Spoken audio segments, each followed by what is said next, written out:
Lallards were the poor preachers who were sent out by Wycliffe in order to preach the Bible to the people. The Wycliffe Bible, Wycliffe's translation of the Bible, was handwritten, and for that reason very expensive. Only the rich were able to own a copy. The greatest circulation of Wycliffe's translation of the Bible was by the Lallards. The Lallards took the Wycliffe Bible, read to the people out of that Bible translation, and then expounded the Word of God to the people. Many of the Lallards suffered persecution, and many of them were burned at the stake as heretics. In later times, when Roman Catholic monarchs occupied England's throne, to be guilty of Lallardie, that is, sympathy with Lallard teaching, was a death sentence. As a champion of the open Bible, Wycliffe was concerned to put into the hands of his countrymen a Bible in their own language. No such Bible existed. The church's Bible was the Vulgate, a Latin translation by the church father Jerome. Professor Dykstra referred to that Bible last evening. For nearly 1,000 years, that had been the Bible in the church. No one had the Bible in their own language. There was only one Bible in the church of the Middle Ages, the Vulgate. Wycliffe was determined to change that.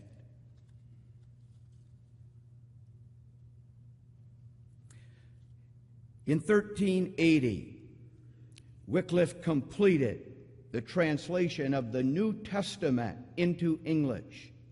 And in 1382, just 2 years before he died, Wycliffe completed the first English translation of the whole Bible. It was a translation in which he was assisted, especially by Nicholas of Hereford in the Old Testament. Hereford was one of his colleagues at Oxford, and by John Purvey, Wycliffe's secretary and close friend. It was a translation, however, that was not based on the Hebrew and the Greek originals, but was based on Jerome's Latin Vulgate. It was therefore a translation of a translation. Every copy of Wycliffe's Bible was handwritten, a meticulous and time-consuming task. On average, it took 10 months to produce a Wycliffe Bible. Although that made the cost of a Wycliffe Bible very expensive, the demand far exceeded the supply. Included in Wycliffe's translation were marginal notes and forewords to every book of the Bible, forewords and notes that sharply criticized the Roman Catholic Church. Immediately, the Wycliffe Bible was banned by both church and state. A convocation of English bishops held in Oxford in 1408 condemned Wycliffe's translation and decreed that anyone found owning it or reading from it should be burned. Papal decrees in 1413 and 1414 banned Wycliffe's writings, especially his English Bible. The Council of Constance in 1415, besides condemning and burning John Huss, ordered Wycliffe's books burned and his bones exhumed and burned. Notwithstanding, the demand for Wycliffe's Bible far exceeded the copies that could be made. There were always those who were willing to take the risk involved in owning or borrowing a copy to read. We know that at least in one instance, a farmer was willing to borrow a Wycliffe Bible for 1 hour in exchange for a wagon load of hay. C.P. Hallahan, in the booklet published by the Trinitarian Bible Society that is available for $1 on the table in the back, a buck will buy you quite a bit today, says this: "There was, however, a very dark side to this work of Wycliffe, as men in terror for their lives recanted, some becoming accusers, denouncers, and persecutors of their former Lollard companions and Wycliffe's teachings. Nevertheless, in England now the sure word was heard in a familiar tongue. Men began to give heed as to a light that shineth in a dark place." Despite this dark side, a light had begun to shine in England that could not be extinguished. After John Wycliffe, over a century passed until the next major contribution was made to the English translation of the Bible. That contribution was made by William Tyndale.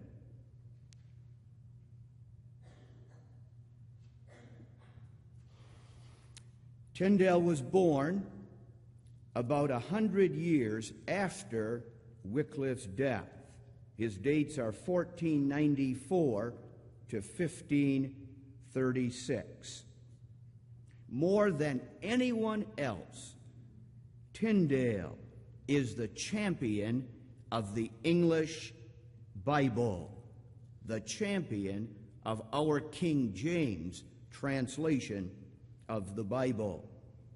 Between Wycliffe's Bible and Tyndale's Bible, one of the most significant inventions for the spread of the teachings of the Reformation came to be, and that invention was the printing press. The German, Johannes Gutenberg, is generally credited with inventing the printing press around 1440. The very first thing that Gutenberg printed was the Latin Bible, an edition of the Vulgate known as the Gutenberg Bible.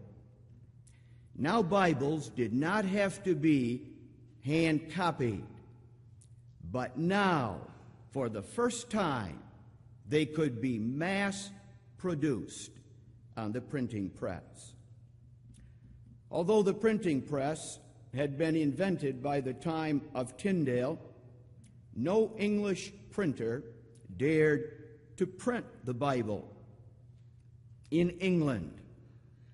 It was not until shortly after Tyndale's death that an English Bible was printed in England. That would be the result of the edict of King Henry VIII, severing ties with the Roman Catholic papacy, an edict that assured a change in favor of those who were interested in a Bible in the English language. As a student, Tyndale distinguished himself both at Oxford and at Cambridge. He was a gifted linguist. Besides becoming fluent in several languages that were spoken in his day, Tyndale became also a scholar of Hebrew and of Greek. Like Wycliffe before him, Tyndale championed the open Bible and gave himself passionately to translating the Bible into the English language. John Foxe, in his Foxe's Book of Martyrs, describes an argument that Tyndale had with a learned but blasphemous Roman Catholic clergyman who insisted that we had better be without God's law than the Pope's.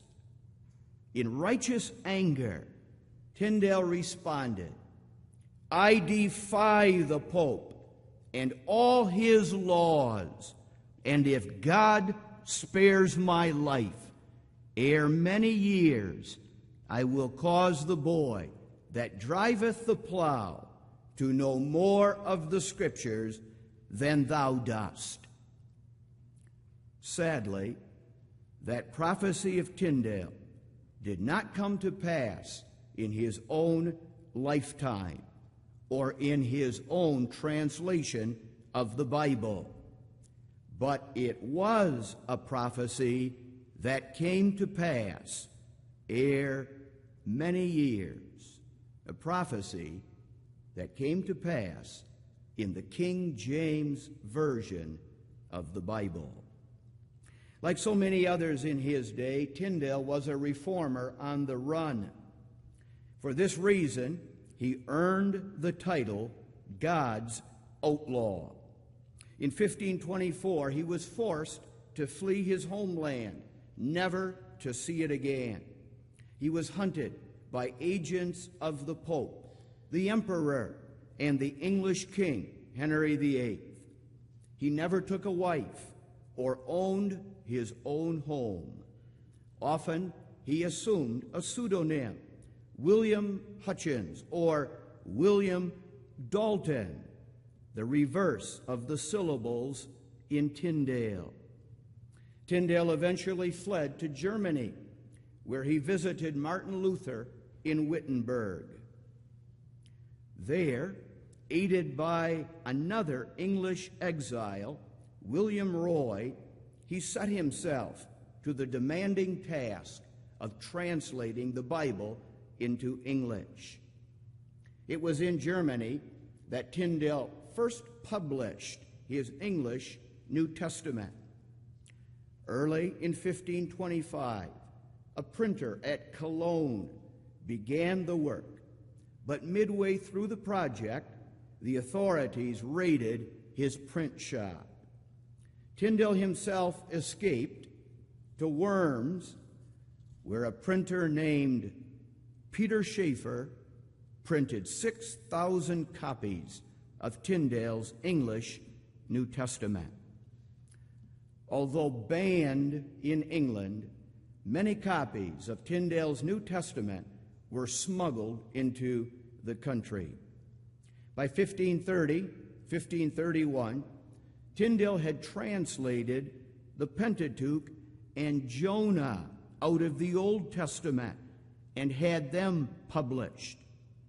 But most of Tyndale's time was spent on revising his New Testament.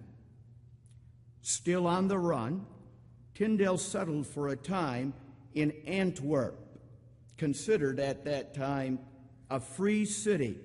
You could be either Roman Catholic or Protestant and live in a free city.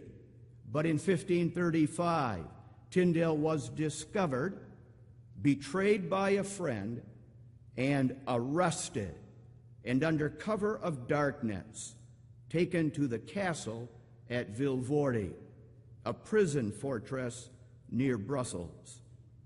We have a surviving letter that Tyndale wrote from prison. In that letter, he requests permission to be allowed the use of his Hebrew Bible, his Hebrew grammar, and his Hebrew lexicon, that he may employ his time with study, even in prison. It's hard for me to imagine that my Hebrew students, under those circumstances, would make that request. But Tyndale had a passion for the translation of the Old Testament into English. On October 6, 1536, at age 42, after exactly 500 days in prison, Tyndale was strangled to death, and his body burned